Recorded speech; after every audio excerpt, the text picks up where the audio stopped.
VBG Ramji নিয়ে কথা বলবো, প্রধানমন্ত্রীর বাংলায় সফর নিয়ে। কিন্তু প্রথমে যেটা নিয়ে কথা বলি যে এই মনরেগা এতদিন ধরে যে আইন কার্যকর হয়েছিল তাকে বদলানো হচ্ছে। এখনো অবধি এটা আইনে পরিণত হওয়াটা শুধুমাত্র সময়ের অপেক্ষা। কিন্তু কি প্রয়োজন পড়লো এই ভিবিজি রামজির? কেন মনরেগার নাম পাল্টে এই ভিবিজি রামজিকে আনা হলো? গতকাল থেকে আজকে পর্যন্ত বিভিন্ন সময়ের বিভিন্ন ছবি দেখেছেন আপনারা। মধ্যরাত পর্যন্ত একেবারে সরগরম রাজধানীর রাজপথ।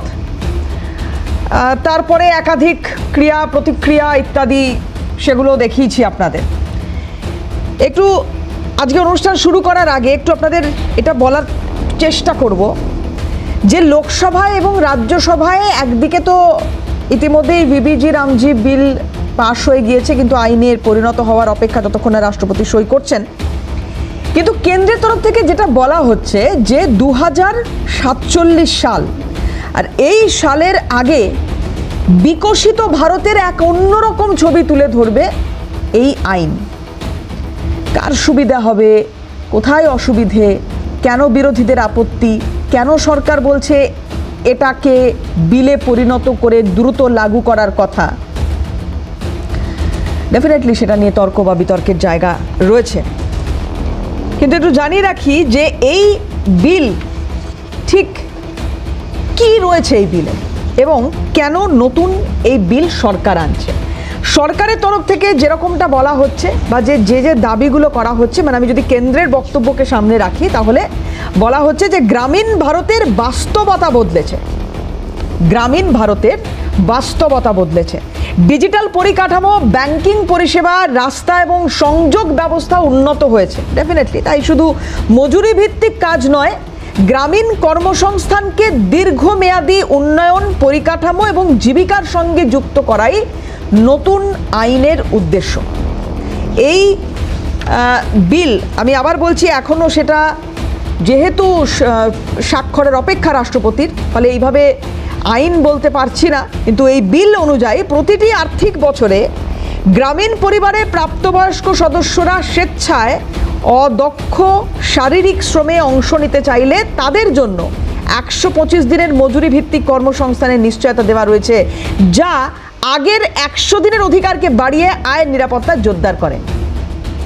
কৃষির বীজ বপন, ফসল কাটার মরশুম, শ্রমিকদের প্রাপ্য নিশ্চিত করতে মোট 7 দিন বাদ রাখা হয়েছে। এক্ষেত্রে অবশিষ্ট 305 দিনের মধ্যে শ্রমিকরা 125 দিনের নিশ্চিত কর্মসংস্থান পাবেন, একথা বলা হচ্ছে সরকারের তরফ থেকে। নয়া বিলে শ্রমের মজুরি দেবে কেন্দ্র এবং রাজ্য উভয়ই, অর্থাৎ নতুন বিলে শ্রমের মজুরিতে 60% দেবে কেন্দ্র, বাকি 40% এবার থেকে দিতে হবে রাজ্য সরকারকে। শুধু কেন্দ্রশাসিত অঞ্চলে পুরো মজুরি দেবে কেন্দ্র। রাজ্যভিত্তিক নির্দিষ্ট তহবিল বরাদ্দ করবে কেন্দ্র। 15 দিন কাজের পর নয়, সপ্তাহের মজুরি সপ্তাহে। রাজ্যের আপত্তির জায়গা ঠিক কোথায় এবার একটু জানার চেষ্টা করি। আমার সঙ্গে ইতিমধ্যেই পার্থপ্রতিম রায়, তৃণমূল মুখপাত্র, যোগদান করেছেন এই অনুষ্ঠানে। আমি পার্থদাকে দিয়ে শুরু করবো আজকের অনুষ্ঠান। পার্থদা, কেন্দ্রের উদ্দেশ্য তো জানালাম বা বললাম, কিন্তু রাজ্যের আপত্তির জায়গাটা সেটা যদি একটু জানা।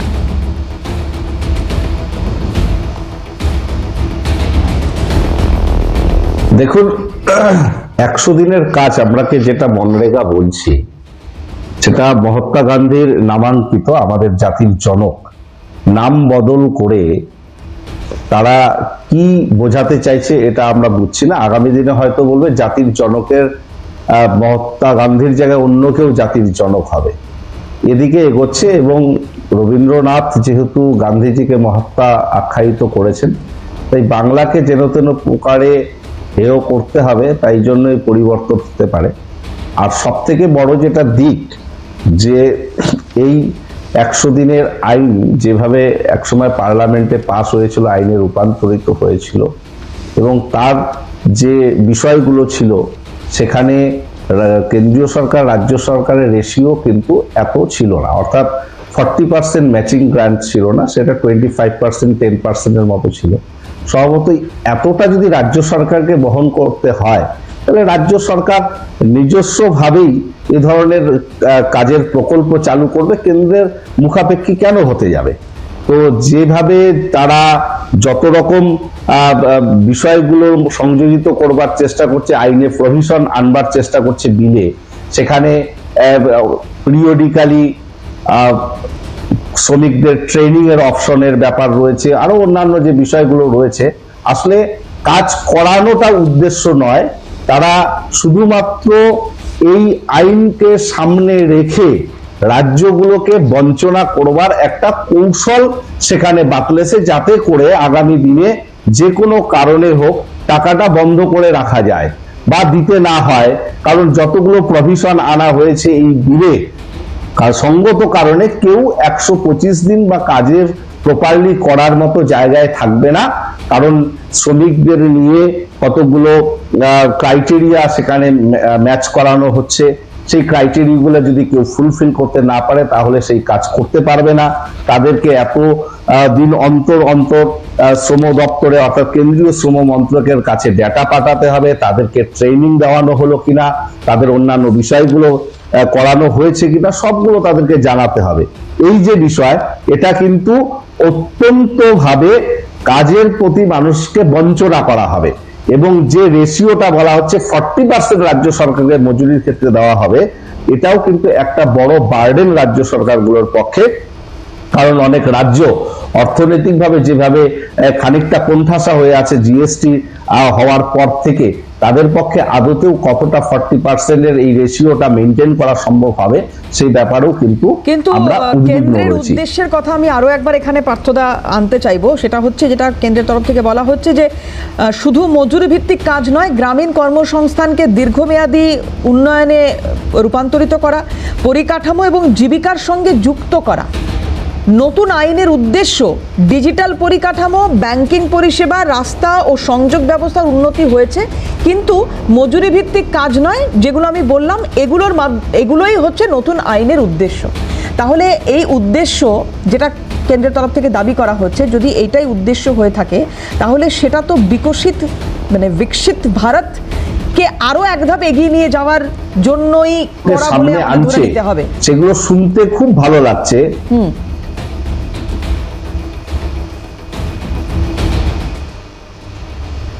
শুনতে ভালো লাগছে, কিন্তু বাস্তবে এগুলোকে বাস্তবায়ন করা বা 100 দিনের আনস্কিলড লেবারের জন্য, বিশেষ করে বেশ কিছু রাজ্য উত্তর পূর্ব ভারত বা এই জাতীয় রাজ্যগুলোতে আনস্কিলড লেবার, তাদের পক্ষে কিন্তু 100 দিনের কাজ একটা বড় জায়গা ছিল এই তাদের কর্মসংস্থানের জন্য। কিন্তু যেভাবে তারা বিভিন্ন খাতে এই 100 দিনের কাজ বা 125 দিন নাম পরিবর্তন করে বইয়ে দেওয়ার চেষ্টা করছে, সেগুলো এই রাজ্যগুলোতে কতটা ইম্প্যাক্ট ফেলবে সেটা আগামী দিনে যখন আইনে কার্যকরী হবে সেটা আমরা চোখে দেখতে পারবো। অর্থাৎ মানুষ বঞ্চিত হবে, মানুষ কাজের সুযোগ পাবে না, কাজ করার অধিকার থেকে বঞ্চিত হবে। এই অধিকার থেকে বঞ্চনা করবার স্বার্থেই কিছু সংখ্যক রাজ্যকে বেনিফিটেড করবার জন্য এটা করা হচ্ছে। সার্বিকভাবে ভারতবর্ষের একটা পিছিয়ে পড়া অংশ যারা আনস্কিলড লেবার, তাদের কথা কিন্তু এই আইনে ভাবা হচ্ছে না, এই বিলে ভাবা হচ্ছে না। এটা দুর্ভাগ্যজনক। তারা মুখে বলছে ডিজিটাল ইন্ডিয়ার কথা, কিন্তু বাস্তবিকে ভারতবর্ষ কতটা ডিজিটাইজড হয়েছে, কতটা উন্নত জায়গায় পৌঁছেছে, এটা কিন্তু বড় প্রশ্নচিহ্ন। এখনো অনেক মানুষ দারিদ্র সীমার নিচে বসবাস করে, অনেক মানুষের আজকে যে পার ক্যাপিটা ইনকাম অনেক লো। এই মানুষগুলো এই 100 দিনের কাজ, আমরা সোকল্ড যেটা মনরেগা বলছি, সেটার উপর নির্ভরশীল ছিল। সেখান থেকে মানুষগুলোকে বঞ্চনা করবার একটা বিষয় তারা উপস্থাপন করছে, এবং কোথাও এটা শুধুমাত্র কিছু ধনিক শ্রেণীর মানুষকে সুবিধা পাইয়ে দেওয়ার চেষ্টা হচ্ছে, সাধারণ মানুষের কথা এই বিলে বলা হচ্ছে। সার্বিকভাবে এই আলোচনা থেকে আমি যদি একটু পশ্চিমবঙ্গের নিরিখে আলোচনাটাতে ঢুকি, আমি আসবো পার্থদার কাছে। তার আগে আমাদের সঙ্গে বিজেপি মুখপাত্র ওফেলিয়া সিনহা ইতিমধ্যে যোগদান করেছেন। দিদি, আপনাকে স্বাগত জানাই, আপনার কাছে আসবো। কিন্তু যখন আলোচনাটা পশ্চিমবঙ্গের নিরিখে হবে, মানে একাধিকবার তো এই অভিযোগ করা হচ্ছে, আমরা দেখছি যে সংসদেও এই নিয়ে একাধিকবার তৃণমূল সাংসদরা সরব হয়েছেন যে যেটা বঞ্চনা করা হচ্ছে এই রাজ্যকে, সেই বঞ্চনা কত দিন আর চলবে, কেন যেখানে যেখানে যা যা প্রাপ্য টাকা সেই টাকাগুলো মিটিয়ে দেওয়া হচ্ছে না। দীর্ঘদিন ধরে এই অভিযোগ উঠছে, লাগাতার অভিযোগ উঠছে। মমতা বন্দ্যোপাধ্যায়, অভিষেক বন্দ্যোপাধ্যায় তারা পথে নেমেছেন, বঞ্চনার বিরোধিতায় সরব হয়েছেন। তারপরে যদি, যেটা পার্থদা বলছিলেন কিছুক্ষণ আগে, তারপরে যদি এইখানে মানে এই যে 60-40 রেশিওটার কথা বলা হচ্ছে, এইটাও পশ্চিমবঙ্গের ওপর চাপে 2026-এ বিধানসভা নির্বাচন। আমি অন্যান্য রাজ্যগুলোর নিরিখে আলোচনাটা না করে একটু পশ্চিমবঙ্গে নিয়ে আসতে চাইছি। যেখানে 100 দিনের কাজ ছিল, সেই কাজটা কিন্তু আজ এই বিকশিত ভারত গ্যারেন্টি রোজগার আজীবিকা মিশনের মাধ্যমে কিন্তু 125 দিনের হয়েছে। 125 দিন একটা মানুষ কাজ পাচ্ছে গ্রামীণ এলাকায়, এটা একটা বড় বিষয়। যেটা 100 দিন পেত, 25 দিনের রোজগার কিন্তু কম নয়। সেই দিকে যদি দেখা হয়, এনারা বলছেন 60-40 রেশিও আছে। হ্যাঁ আছে, কাজের দিন বৃদ্ধি পেয়েছে, তার সঙ্গেই তো রেশিওটা হবে, নইলে কিভাবে এটা চলবে বলতে পারেন? আর তার চেয়ে এনারা যে নিন্দা করছেন, সেই জায়গাটা আগে আমার একটু তুলে ধরা দরকার। আমাদের আমাদের যে বিশ্ববরেণ্য যশস্বী প্রধানমন্ত্রী রয়েছেন নরেন্দ্র দামোদর দাস মোদিজি, তিনি যেভাবে গান্ধীজিকে তুলে ধরেছেন বিশ্বের সামনে, তার এই নজিরবিহীন দৃষ্টান্ত কংগ্রেসও দিতে পারেনি। কংগ্রেসের কোনো নেতা তাকে সেই সম্মান দেয়নি, কেবল তার নাম, তার সেই তকমা ব্যবহার করে চলেছে কংগ্রেস। নাম ভাঙিয়ে খাওয়া যাকে বলে।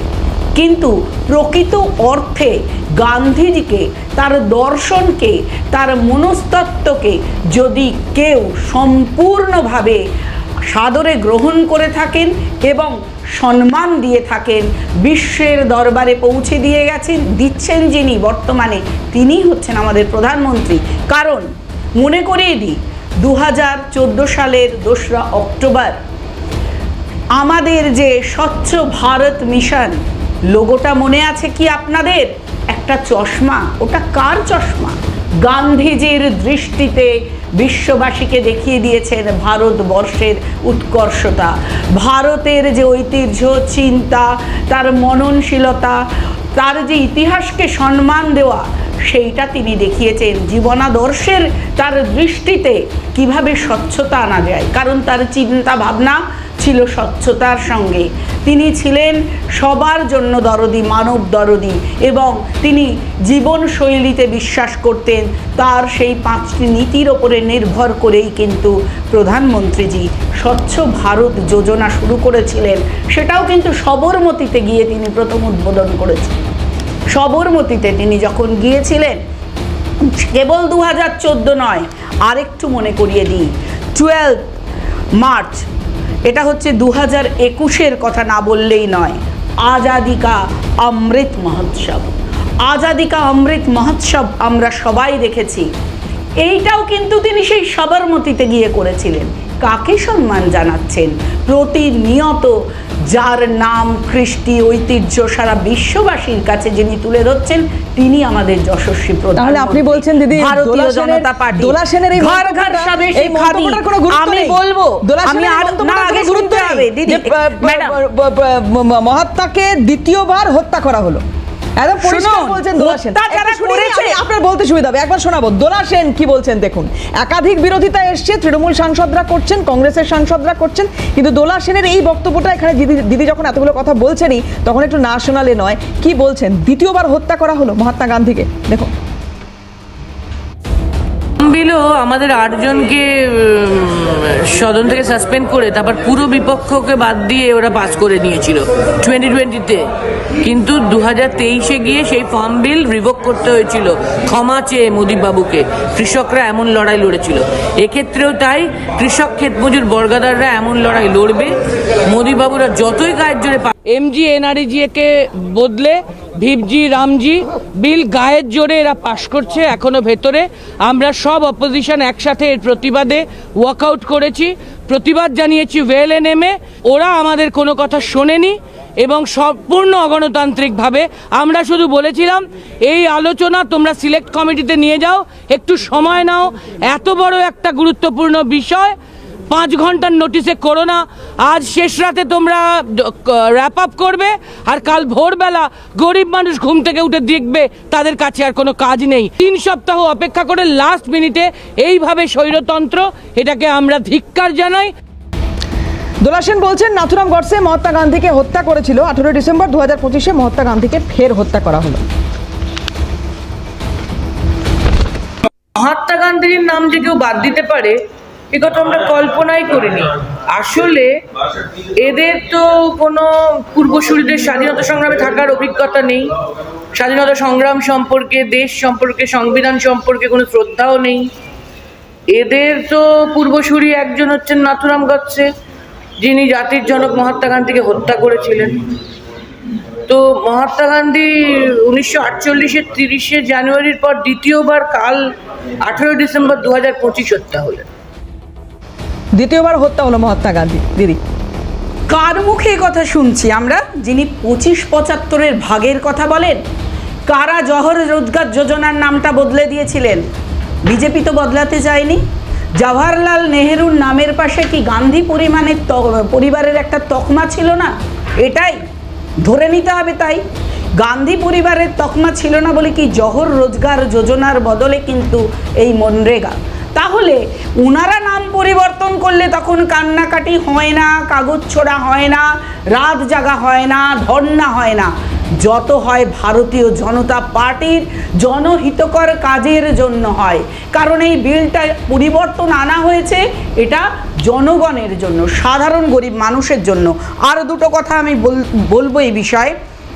জাতিসংঘের কাছে যে একটা বিশাল একটা গান্ধীজির যে মাহাত্ম্যকে তার 150 বছর জন্মপূর্তিতে নিউ ইয়র্কে জাতিসংঘের যে কার্যালয় সেখানে তুলে ধরেছিলেন তিনি কিন্তু নরেন্দ্র দামোদর দাস মোদী, অন্য কেউ না, কংগ্রেসের কেউ নয়। আর একটা কথা বলি, হর ঘর স্বদেশী খাদি, এই খাদির যে প্রচলন, খাদি শিল্পকে পুনরুদ্ধার করা, এটা কিন্তু সেই পথ দেখিয়েছেন গান্ধীজি। আর তার সেই নিয়ম নীতি মেনে চলছেন কিন্তু আজ নরেন্দ্র দামোদর দাস মোদী, আমাদের যশস্বী প্রধানমন্ত্রী। এটা মাথায় রাখতে হবে। যারা বারবার বলছে তারা তো এই প্রকল্পগুলো থেকে কোটি কোটি টাকা লুট করে চলেছে। গান্ধীজির নামে কেবল টাকা লুট করতে জানে। গান্ধীজির জীবনাদর্শকে, তার পথকে, তার মতকে জীবনে গ্রহণ যারা করতে না পারে তারা কিসের গান্ধীবাদ দেখায়? তারা তো দেখি সেটা নিয়ে বিতর্ক হতে পারে দিদি, সেটা নিয়ে বিতর্ক হতে পারে। কিন্তু এই আইনটা হয়ে যাওয়ার পরে, মানে লাগু হয়ে যাওয়ার পরে কার সুবিধা হচ্ছে কার অসুবিধা হচ্ছে সেটা নিয়েও কথা বলবো।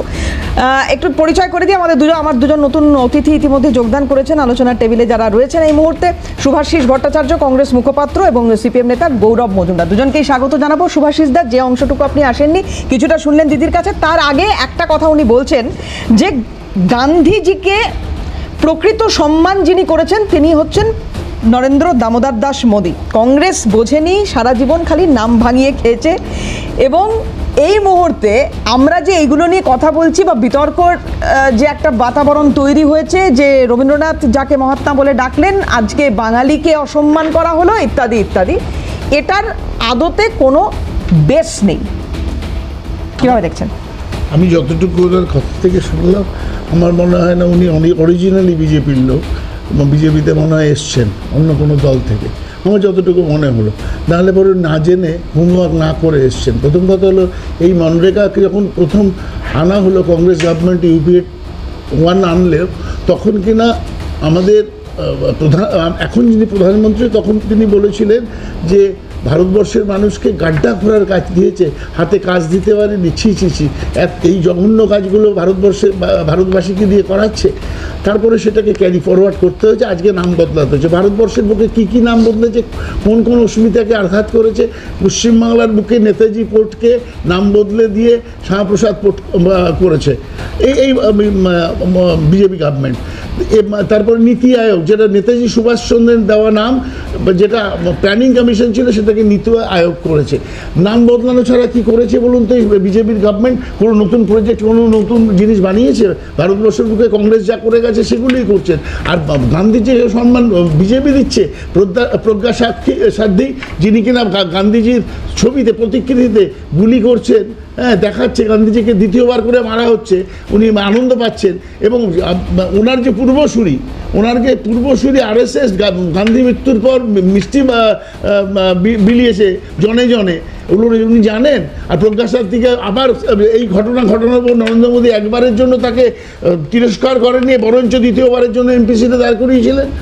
উনি জানেন না, সেই কারণে উনি বলছেন, বলে নেই, আমি বলে নেই। আর মমতা বন্দ্যোপাধ্যায় দ্বিতীয়বার মহাত্মা গান্ধীকে যেদিন বিজেপির মতন জঘন্য শক্তির সাথে হাত মিলিয়ে এখানে লড়েছিলেন এবং এখানে জমি করে দিয়েছিলেন বিজেপির মতন একটা বর্বর শক্তিকে, মমতা ব্যানার্জি কোনো অবস্থাতে এই ধরনের যুক্তি বা তোলা সেনের এই ধরনের যুক্তি করা সাজে না। আমি সুভাষিস দা যেখানটা একটু ফোকাস করতে চাইছি, এই বিলটা যখন আইনে পরিণত হয়ে যাবে, সুবিধা অসুবিধা এই জায়গাগুলো আমি একটু ফোকাস করতে চাইছি, যদি এটা একটু বলেন। অসুবিধা আমি বলছি না, মানে আমি একদম শুরুতে যে কথা বলছিলাম, যেহেতু আপনারা একটু পরে এসেছেন, আমি একটু একটা বিষয় বলে নিই, সেটা হচ্ছে কেন্দ্রের উদ্দেশ্য, যেটা কেন্দ্র বলছে যে ডিজিটাল পরিকাঠামো, ব্যাংকিং পরিষেবা, রাস্তা ও সংযোগ ব্যবস্থা উন্নত হয়েছে, তাই শুধু মজুরি ভিত্তিক কাজ নয়, গ্রামীণ কর্মসংস্থানকে দীর্ঘমেয়াদী উন্নয়ন, পরিকাঠামো এবং জীবিকার সঙ্গে যুক্ত করা এই নতুন আইনের উদ্দেশ্য। বিকশিত ভারত, না এগুলো তো কথার কথা। গ্লিচ স্টকস ছাড়া নরেন্দ্র মোদী শুধু ভাষণবাজি ছাড়া আর কিছু করেছে ভারতবর্ষের জন্য? আজকে ভারতবর্ষের ডলার ভারতবর্ষের পার ক্যাপিটা ইনকাম কোথায় গেছে, জিডিপি কোথায় গেছে? আমি বুঝলাম। ধরুন এই রামজিতে কেন্দ্র রাজ্যকে, আমি যে কোনো রাজ্যের কথা বলছি, আমি কোনো নির্দিষ্ট রাজ্যের কথা বলছি না, ধরুন রাজ্যকে 1000 টাকা দিল একটা, এই প্রকল্পতে 1000 টাকা দেওয়া হলো একটা রাজ্যকে। কোনো রাস্তা তৈরি করতে যদি 100 টাকা খরচা হয়, আর সেই রাস্তাটা করতে গিয়ে দেখা গেল 101 টাকা আমার খরচা হয়ে গেল, তখন ওই 1 টাকার হিসেবটা কে দেবে? আমি জানি না, আমি বুঝতে পারছি না, আমি খুব স্পষ্টভাবে উত্তর চাইছি। তাহলে কি হতে পারে? 1 টাকা বাঁচানোর জন্য বা ওই প্রজেক্টটাকে ওই 100 টাকার মধ্যে আটকে রাখার জন্য আমাকে দুটো জিনিস করতে হতে পারে। এক হতে পারে চুরি বন্ধ হবে, আর 2 হতে পারে আমি মানের সঙ্গে আপোষ করব কোন জিনিস দিয়ে রাস্তা বানাচ্ছি। দুটোই। তাহলে যদি সেইটা যদি ভালো উদ্যোগ না হয় কেন্দ্রের সরকারের, আপনারা এবার বিরোধিতা করছেন, এটা তো ভালো উদ্যোগ। আমি বলছি ইউপি গভর্নমেন্টের 100 দিনের কাজে চুরি হয়েছে, ক্যাগ বলছে, কন্ট্রোলার অডিটর জেনারেল বলছে ইউপিতে চুরি হয়েছে, মধ্যপ্রদেশে চুরি হয়েছে। তারপরে তো টাকা আটকায়নি। পশ্চিমবঙ্গের চুরিতে টাকা আটকেছে, বেশ করেছে। কেউ চুরি করলে তার টাকা আটকাবে, নিয়ম করেছে এবারের মনরেগাতে, যেটা রামজি করেছে, তাতে বলেছে 60-40 রেশিও রাখবে, 60% দেবে হলো কেন্দ্র, এই যোজনার টাকা বরাদ্দ খাতে দেবে 60% কেন্দ্র এবং 40% দেবে হলো রাজ্য। এইবার ঘটনা যেটা হয়েছে, চুরি তো নরেন্দ্র মোদী শেখাচ্ছে ভারতবর্ষের বুকে যে কিভাবে চুরি করতে। আজকে ইন্ডিগো, আমি একটা করে উদাহরণ দিচ্ছি, ইন্ডিগো ড্রাইভারদের হঠাৎ করে বলে দিল যে আনট্রেন্ড ড্রাইভার ইন্ডু চালাতে পারবে না। কেন বললো? আদানি একটা কলেজ খুলেছে যেখানে ড্রাইভিং শেখানো হয়, পাইলটিং শেখানো হয়, সেইখানে নিয়ে যাওয়ার জন্য লোকগুলোকে ওখান থেকে টাকা চুষবে বলে করা হয়েছে। দিনের পর দিন মনে ছিল না যে ইন্ডিগোকে একচেটিয়া মনোপলি দেওয়া হয়েছিল চালানোর জন্য? সমানে চুরি করছে। এবং শুধু তাই নয়, ইউপি, মধ্যপ্রদেশ না, যে কোনো গভর্নমেন্টের মনরেগা ক্যাগ রিপোর্ট বলছে সর্বত্র চুরি হচ্ছে এবং সবচেয়ে দুর্নীতি হয়েছে হলো এই গভর্নমেন্টের আমলে। ক্যাগ বলছে, তা যে 4 জন বলেছেন অডিটর জেনারেলের অফিসের লোক, তাদের সবাইকে ট্রান্সফার করে দিয়েছে। টুজির থেকেও বড় টুজি প্রমাণ কি হয়েছে? টুজি প্রমাণ কি করেছে? বলে দিয়েছে যে না, টুজিতে কোনো রকম দুর্নীতি হয়নি। কোল ব্লকসে বলে দিয়েছে দুর্নীতি হয়নি। আমার কথা যেখানে ক্যাগ বলছে দুর্নীতি হয়েছে, আগে কোনো ক্যাগ বলেনি। আমি আসবো একদম ডেফিনেটলি সময় দেবো। একটা ব্রেক নিতে হবে, শার্ট ব্রেক। বিরতির পর ফিরে এসে গৌরবদার কাছে যাব। তার আগে একজনের রিয়াকশন শোনাবো আপনাদের। খুব দ্রুত ফিরছি, সঙ্গে থাকুন। এর আগের আইন প্রণয়নের ক্ষেত্রে উল্লেখযোগ্য যে ভূমিকা, যাদের ভূমিকা ছিল, তার মধ্যে অন্যতম, হয়তো এখানে সুভাষিস দা বা গৌরব দাস আমাকে সাপোর্টই করবে এ বিষয়ে, তো পার্থ দা করবে, দিদিও হয়তো করবে। তার নাম হচ্ছে হান্নান মোল্লা, কৃষক সভার নেতা, এই মুহূর্তে প্রাক্তন সাংসদ সিপিএমের। হান্নান মোল্লার সঙ্গে আমরা কথা বলেছিলাম যে এই বিলটা আইনে পরিণত হলে কি কি হতে পারে এবং কেন, ওনার বক্তব্য যে কেন এটার অবতারণা, কেন এই ভাবনা। দেখুন কি বলেছেন হান্নান মোল্লা সাহেব। এই নতুন আইনে করে এটাকে যে বলছে 125 দিন কাজ দেবে, সে 100 দিনের জায়গায় 40-এর বেশি হয়নি। 125 কোত্থেকে দেবে? এসে যে 15 লাখ টাকা ব্যাংকে দেওয়ার মতো। ওটা আমরা বললাম 200, এসব বাজে কথা বাধ্য, 100 দিন ছিল ওইটাই গ্যারান্টি করার জন্য আইন, 1 নম্বর। 2 নম্বর হচ্ছে সরকার, কেন্দ্রীয় সরকার সব টাকাটা দিচ্ছে, এখন 40 ভাগ রাজ্যকে দিতে হবে। এখন রাজ্যগুলোর হাতে কোনো পয়সা নেই, 1 পয়সা ট্যাক্স ফেলতে পারে না। প্রত্যেক রাজ্য এই টাকাটা জোগাড় করবে, রাজ্য জোগাড় করতে না পারলেই বলবে রাজ্যগুলোর জন্য ফেল হয়ে গেল। এই আইনটাতেই তো টাকা না দিলেই তো রাজ্যের হাতে টাকা না থাকলে বন্ধ হয়ে যাবে। 3 নম্বর হচ্ছে আর্থিক ভাবে এটা ইকোনমিক্যালি ষড়যন্ত্র। 2 নম্বর পলিটিক্যাল ষড়যন্ত্র হচ্ছে কংগ্রেস আমলের আইনকে তুলে দেওয়া, কংগ্রেস আমলের কোনো ভালো কাজ হয় তুলে দেওয়া পলিটিক্স। 3 নম্বর হচ্ছে আইডিওলজি, হিন্দু রাষ্ট্র তৈরি করার জন্য রাম দিচ্ছে, রামটা আনে মানেই হিন্দুদের মধ্যে প্রভাব সৃষ্টি করা, এটা হচ্ছে সাম্প্রদায়িক দৃষ্টিকোণ থেকে। আর গান্ধীর নামকে তুলে দেওয়া মানে ওরা ধীরে ধীরে ভারতবর্ষের স্বাধীনতা আন্দোলনের যত বড় নাম সেগুলোকে মুছে দেওয়া। হান্নান মোল্লা সাহেবের পরের দুটো পয়েন্ট আমি ছেড়ে দিলাম। প্রথম পয়েন্টে উনি বলছেন যে 100 দিনের কাজ, সেখানে কাজ হয়েছে সার্বিকভাবে 40 দিন, সেখানে 125 দিনের অঙ্গীকার কেন্দ্রীয় সরকার করছে। গৌরবদা, না সেটা হচ্ছে যে হান্নানদা বলেছেন তো 125 দিনের অঙ্গীকার করছে দেশের সরকার, 40 দিনও কাজ হয়নি। আচ্ছা আপনার এইটা ছেড়ে দিন, এর আগে তো মোদি বলেছিলেন যে নোট বদল গয়া, সমস্ত কিছু বা বিদেশ থেকে ফিরে আসবে, নোটের মধ্যে চিপ থাকবে, কে সন্ত্রাসবাদী আমরা ধরে নেব।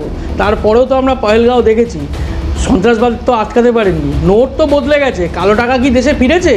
দিদি বলছিলেন বিকশিত ভারতের কথা, আরে ভারত বিকশিত কোথায়? ভারত তো সংকুচিত হচ্ছে। আপনার হাতে পয়সা থাকলে আপনি পড়াশোনা করতে যাবেন, না পয়সা থাকলে আপনি পড়াশোনা করবেন না। সমস্ত কিছু বেসরকারিকরণ হয়ে যাচ্ছে, সরকারি স্কুলগুলো বন্ধ হয়ে যাচ্ছে। আপনি ভাবুন পশ্চিমবাংলার বুকে এই যে 100 দিনের কাজ, এই প্রকল্প যখন ইউপিএ সরকার ছিল, 100 দিনের প্রকল্প, মিড ডে মিলের চালু করা থেকে শুরু করে বিভিন্ন কেন্দ্রীয় প্রকল্পগুলি কংগ্রেস এবং বামপন্থীরা মিলে এই প্রকল্পগুলি হচ্ছে যে চালু করা হয়েছিল এবং তা প্রকল্প বাস্তবায়ন রূপায়িত হয়েছিল। এবং ইউপিএ 1 সরকারের আমলে ইউপিএ 2ও কিছু কাজ করেছে। কিন্তু আজকে দাঁড়িয়ে নরেন্দ্র মোদী কি বিকশিত করার কথা বলছেন? বিকশিত কোথায় বিকশিত? আপনি কালো টাকা ফেরত আনতে পেরেছেন?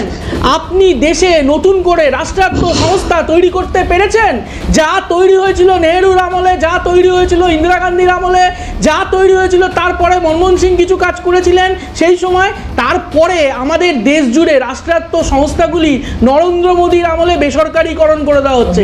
এখানে দাদারা বলছিলেন ইন্ডিগো, আপনি ভাবুন না, অয়েল ইন্ডিয়া কর্পোরেশন থেকে শুরু করে ভেল, সেল, সমস্ত কিছু যা যা আমাদের রাষ্ট্রায়ত্ত সংস্থাগুলো ছিল তা জলের দরে মোদির 2 বন্ধু আদানি আর আম্বানিকে তুলে দেওয়া হচ্ছে। আচ্ছা বলুন একটা কথা বলুন তো, 100 দিনের কাজে 60-40 যে রেশিওটা বলা হচ্ছে, ধরুন 60% কেন্দ্র দিল, 40% আমি ওই জায়গায় যাচ্ছিলাম দেবারদিদি, কোন রাজ্যের পক্ষে 40% দেওয়া সম্ভব হলো না। দেবারদিদি কি হবে প্রকল্পটা? আমি দেবারদিদি ওই জায়গায় আপনার কাছে আপনার এই প্রশ্নের ইয়েতেই যাচ্ছিলাম। আপনি একটা টাটাদাকে বলবার সময় একটা হিসেব দিচ্ছিলেন যে 100 টাকা টোটাল, 60 টাকা কেন্দ্র, 40 টাকা, তারপরে যদি সেই প্রকল্প 1 টাকা বেশি খরচ হয় সেই টাকা। আমার প্রশ্ন হচ্ছে যে এই যে গিরিরাজ সিং যিনি পঞ্চায়েত মন্ত্রী, তিনি তো এ রাজ্যে এসে বলেছিলেন যে এ রাজ্যের পঞ্চায়েত দপ্তর যে চুরি দুর্নীতি করেছে, সেই দুর্নীতির ফলে আজকে হচ্ছে যে পশ্চিমবাংলার দফা রফা কাণ্ড হয়ে গেছে। তিনি, আমার প্রশ্ন হচ্ছে যে কেন্দ্রের সরকারের মন্ত্রী তিনি এ রাজ্যে এসে বলছেন তৃণমূলের তো কোনো লজ্জা শরমের কোনো বালাই নেই, কিন্তু আমরা তো বাংলার, আমাদের তো বাংলার একটা সম্মান আছে, আমাদের একটা ঐতিহ্য আছে, কৃষ্টি আছে। বাংলার মানুষকে চুরির কথা বলবে, আর কেন্দ্রের সরকারের প্রশ্ন, আমার কেন্দ্রের সরকারের কাছে প্রশ্ন যে আপনি কটা এফআইআর করেছেন, কজনকে জেলে ঢুকিয়েছেন? আর জেলে তো ঢোকাতেই পারেননি, যারা জেলে ঢুকেছিল তারা বহাল তবিয়াতে বুক বাজিয়ে বেরিয়ে এখন জননেতা সাজছেন, কেউ কেউ বাড়িতে বসে বিভিন্ন রকমের কথাবার্তা বলছেন। আসলে তৃণমূল আর বিজেপি নাম বদলের বিষয় নয়, এখানে তৃণমূল নাম বদল করছে, ওখানে বিজেপি নাম বদল করছে। আলটিমেট মানুষ, এই নরেন্দ্র মোদীর আমলে দেশে সর্বাধিক বেকারের সংখ্যা, এই নরেন্দ্র মোদীর আমলে দেশে ভুকা মানুষের সংখ্যা সর্বাধিক, এই নরেন্দ্র মোদীর আমলে সব থেকে বেশি মানুষ কাজ হারিয়েছেন কোভিডের সময়। নরেন্দ্র মোদী থালা বাজিয়েছেন আর তালি মেরেছেন, মোমবাতি জ্বালিয়েছেন, আর মমতা বন্দ্যোপাধ্যায় এখানে রাস্তায় গোল্লা পাকিয়েছেন, আর মানুষ কাজ হারিয়েছে। ব্যান্ডেল থেকে কলকাতায় আসছে হেঁটে কাজ করতে। নরেন্দ্র মোদীর সামনে তার নিজের রাজ্য গুজরাটে মানুষ মরে যাচ্ছে, উত্তরপ্রদেশে মানুষ মরে যাচ্ছে, গঙ্গায় ভাসিয়ে দেওয়া হচ্ছে, ওখানে করোনা এক্সপ্রেস নাম দিয়েছে। কিন্তু তারপরে এসেছিলেন আগামীকাল প্রধানমন্ত্রী রাজ্যে আসছেন, প্রধানমন্ত্রী আতঙ্কে আসছেন, প্রধানমন্ত্রী আতঙ্কে আসছেন, এবং বিজেপি যে কথা বলছে যে আবারও এই নদিয়ার 17টা বিধানসভা কেন্দ্রের মধ্যে অন্তত আমি আসছি পার্থদার কাছে যাই। পার্থদা, কি মনে হয় 100 দিনের কাজ যেখানে দেওয়া সম্ভব হয়নি বলে, যেটা হান্নান মোল্লার রিয়াকশন আমি শোনাচ্ছিলাম, 125 দিন কাজ দেওয়া সম্ভব হবে লোককে?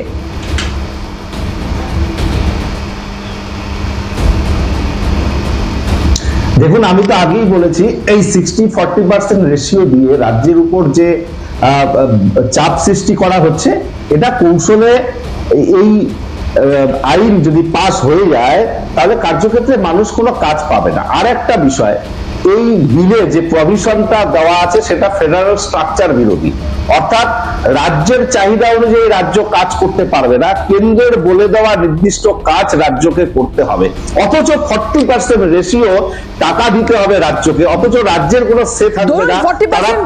40% দেওয়া সম্ভব হলো না, যেটা আগের মনরেগা আইনে ছিল, রাজ্য চাহিদা মতো তারা কাজ করবে এবং সেখানে 40% দেওয়া সম্ভব হলো না, ধরুন সম্ভব হলো না হবে, যেটা কার্যত অসম্ভব হয়ে দাঁড়াবে।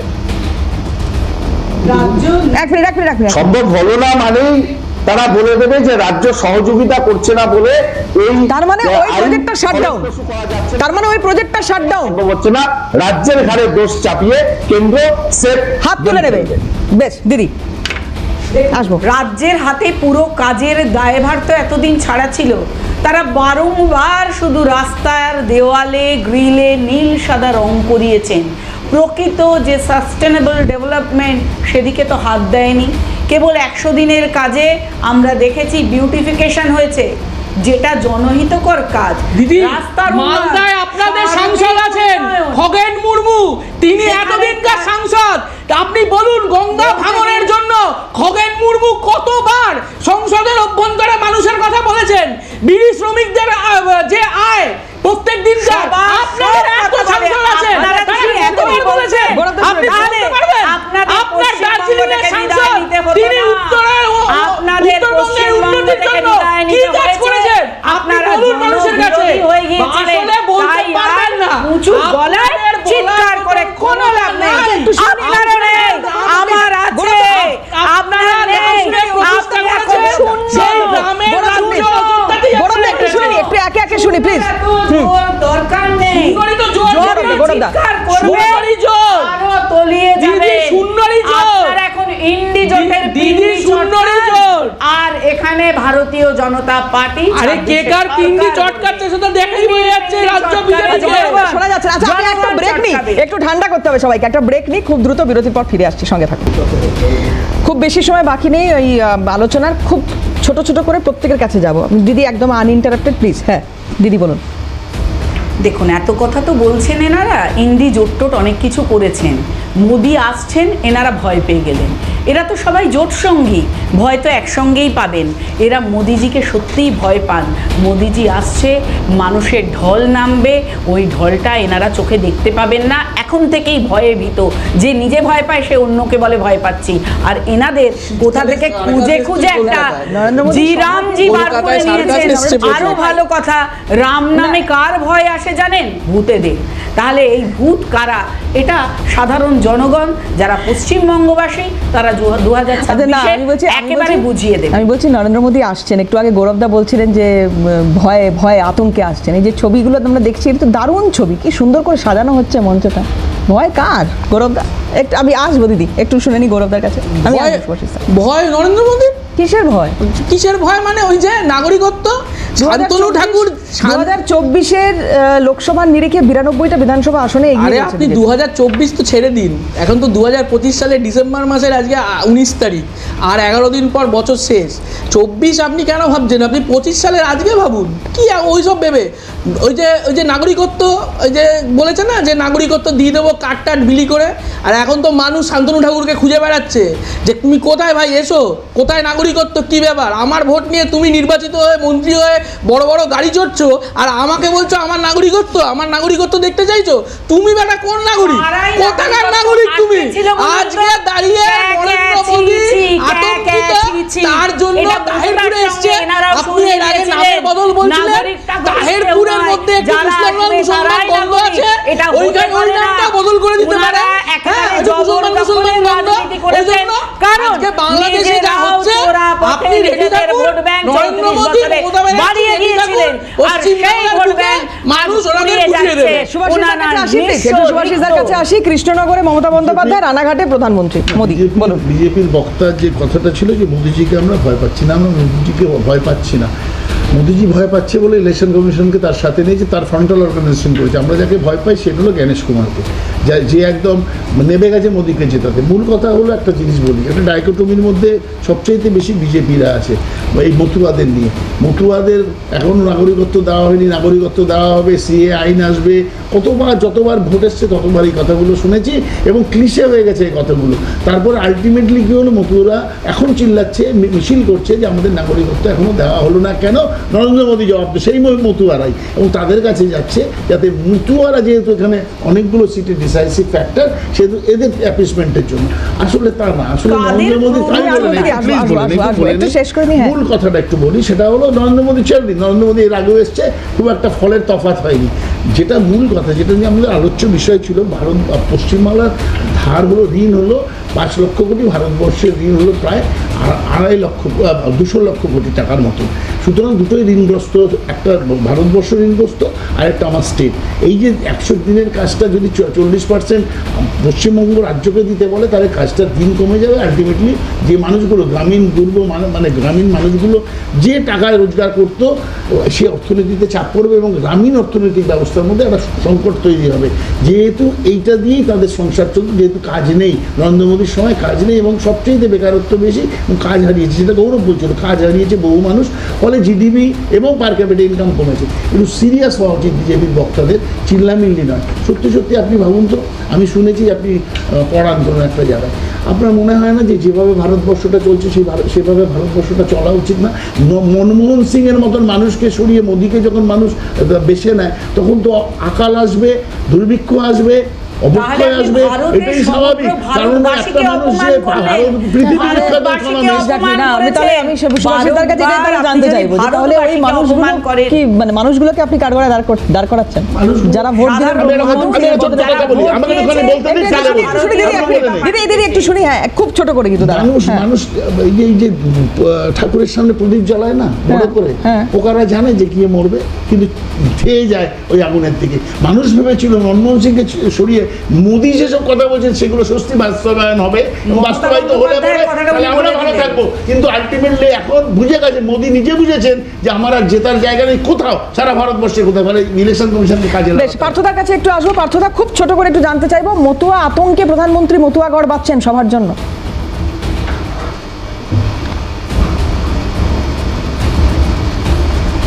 দেখুন, প্রধানমন্ত্রী বেশি যাওয়া আসা করছে মানে ভোট আসছে, এটা ধরে নিতে হবে।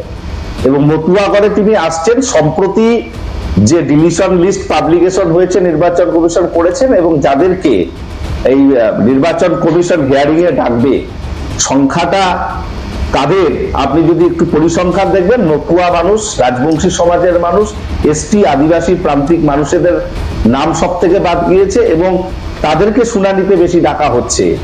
এই জায়গায় যেটা তারা করতে চেয়েছিল নির্বাচন কমিশনকে দিয়ে, সেটা বুমেরাং হয়ে গেছে। আজকে সেই মতুয়াগড়ে গিয়ে কিছুটা ড্যামেজ কন্ট্রোল করার চেষ্টা হচ্ছে। ড্যামেজ কন্ট্রোল যতই করার চেষ্টা করুক, মানুষ উপলব্ধি করেছে এই নরেন্দ্র মোদী সহ বিজেপি মানুষের সঙ্গে মিথ্যাচার করে, যা বলে তা করে না, মানুষকে ভাওতা দেয় এবং নতুন মোড়কে কিছু বিষয় আনবার চেষ্টা করে। আদতে সেটা ভারতবর্ষের মানুষের সুফল লাগে না, সেটা মানুষের বিপরীতে যায় এবং মানুষকে নাজেহাল করে তোলে। পরপর বিজেপির কর্মসূচি, নোটবন্দি থেকে শুরু করে যাবতীয় যতগুলো কর্মসূচি মধ্যরাতে বিশেষ করে নিয়েছে, সব কয়টায় মানুষের হিতে নয়, মানুষকে আতঙ্কে ফেলেছে, মানুষকে বিভীষিকা যন্ত্রণাময় পরিণত করেছে, সেটা মানুষ উপলব্ধি করতে পেরেছে। তাই ভয়ে খানিকটা ড্যামেজ কন্ট্রোল করতে এসেছে। আর বাংলায় যতদিনই আসবেন তত বিজেপির ভরাডুবি হবে, কারণ বঙ্কিম চট্টোপাধ্যায়কে যিনি বঙ্কিমদা বলে, রবীন্দ্রনাথের দেওয়া মহাত্মা নামকে মুছে ফেলার যারা চেষ্টা করে, তাদেরকে বাংলার মানুষ কখনো ক্ষমা করবে না। আগামী দিনের নির্বাচনে সেটা আরো একবার প্রমাণিত হবে। দিদির কাছে আসবো দুটো বিষয়, একটা সুভাষিসদার কথার একটা, উনি তো ডহরবাবুকেও ডাকেন।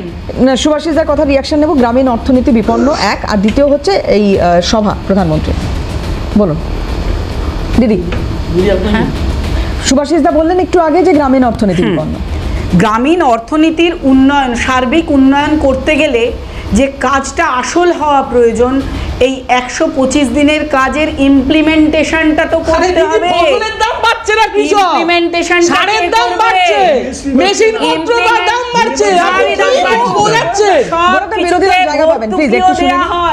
ভর্তুকিও দেয়া হয়, কৃষকদের যে ভর্তুকি, যে টাকা, প্রত্যেকটা দিক থেকে জনদরদি আমাদের বিজেপি কেন্দ্রীয় সরকার অবশ্যই সে কাজ করছেন, এবং এই ইমপ্লিমেন্টেশনটা করবে রাজ্য সরকার।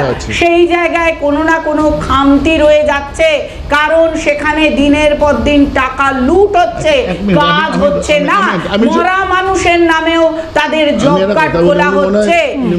এবং এটা যেটা জনমোহিনী প্রকল্পগুলো, এটা আপনারা নিশ্চিত করতে পারছেন 125 দিন কাজ দিতে পারবেন আপনারা? এটা নিশ্চিত করতে পারছেন কেন্দ্র সরকার পারবে? অবশ্যই। যেখানে 40 দিনের কাজ হয়েছে, যেটা হান্নান মোল্লা সাহেব বলছেন, বন্দ্যোপাধ্যায় করেনি, করতে দেয়নি। সারা ভারতবর্ষে মমতা নেই, সারা ভারতবর্ষের কথা বলুন, সারা ভারতবর্ষে যেখানে যেখানে কাজ হয়েছে, কোথায় কাজ হয়েছে? একটা স্টেটের নাম বলুন। বাংলায় হয়েছে, অন্যান্য স্টেটে হয়নি। আপনাকে বলছি, আপনি জানেন না, না জেনে কথা বলছেন, না জেনে কথা বলছেন। 100 দিনের কাজ সব থেকে বাংলায় চুরি হয়েছে, বেশি হয়েছে, যেখানে হয়নি অচুরুপ হয়েছে, যার জন্য আজ সেন্ট্রাল থেকে টাকা আটকে রয়েছে। টাকা চুরি হয়নি আপনি বলে দিন। আরে আপনার গুজরাট, রাজস্থান, উত্তরপ্রদেশে সব থেকে জব কার্ড বেশি ভুয়ো বেরিয়েছে, আপনারা সেখানে টাকা বন্ধ করেননি কেন? এসব কথা বলছেন কেন? না জেনে না শুনে কথা বলছেন।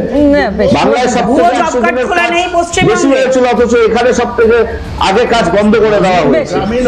তারপরে আপনারা একটু বিরত করছি দাদা। হ্যাঁ, গ্রামীণ অর্থনীতিকে চাঙ্গা করে হলো কৃষকরা এবং কৃষিজাত যারা শ্রমিক আছে তারা। আপনি আপনার গভর্নমেন্ট এমএসপি দিতে পারেনি, মিনিমাম সাপোর্ট প্রাইস দিতে পারেনি। 724 জন কৃষককে মেরে ফেলেছে দিল্লির বর্ডারের সামনে আপনার গভর্নমেন্ট। তারপরে রোল ব্যাক করতে হয়েছে, কৃষির স্বার্থ নাকি রক্ষা করতে গিয়ে একটা আইন এনেছিল, পরে আলটিমেটলি দেখা গেলো ওই আইনটা আদানি আম্বানির জন্য এনেছিল। ওরা গোডাউনও তৈরি করা শুরু করেছে। এক মিনিট বলে নেই। তাহলে গ্রামীণ অর্থনীতিকে চাঙ্গা করতে গেলে যে কৃষিজাত দ্রব্যগুলোর যে মিনিমাম সাপোর্ট প্রাইস দরকার সেটা দিচ্ছে না, তাহলে কৃষককে মেরে ফেলছে। আত্মহত্যা করছে, মারা গেছে। কি বলছেন? 724 জন মারা গেছে কৃষক। তাহলে আপনি এসআইআর যারা মারা গেছে, মমতা বলেছেন সব, বলছে এসআইআর মারা যাচ্ছে, কারণ হার্ট অ্যাটাকে মারা গেছে মানুষ। আপনি দিদি, আপনি একজন টিচার, দিদি আপনি একজন টিচার, আপনারা বলবেন না এই এসআই ছাত্রছাত্রীরা সবাইকে অভিভাবকরা ছেড়ে শুনুন, দিয়ে ভারতীয় জনতা পার্টিকে একে একে শুনুন, এইটা please। বোধহয় ঠিক হচ্ছে না একটা আপনাদেরও। শিক্ষিকা, আপনি আপনাদেরও এটা বোধহয় ঠিক হচ্ছে না। দুঃখ পাবে, কেউ দুঃখ পাবে না। ছাত্রছাত্রী, অভিভাবিকারা আপনাদের দুঃখ কাছ পাবে, থেকে ভুল অভিভাবকরা তথ্য দুঃখ যদি পাবে, তারা শোনে, যে তাতেও অভিভাবক দুঃখ বিজেপি পাবে। করে এত অধঃপতন হয়েছে, কি করে আপনারও- নরেন্দ্র মোদী হয়ে আপনাদেরও চিঠি যাচ্ছে, অধঃপতন অনেক একটা হয়েছে। লোক তার সার্টিফিকেট দেখাতে পারছে না। সব হারিয়ে আচ্ছা যাচ্ছে। আজকে সময় শেষ, প্লিজ প্লিজ আজকে আজকে আজকে আমি একটু বিরত করি আজকে সময় শেষ। প্রত্যেককে ধন্যবাদ দেব সময় দেওয়ার জন্য যারা আজকে আমাদের সঙ্গে অনুষ্ঠানে উপস্থিত ছিলেন। এখানে শেষ করব আজকের অনুষ্ঠান। অন্যান্য খবরের জন্য চোখ থাকুক সিএনএ।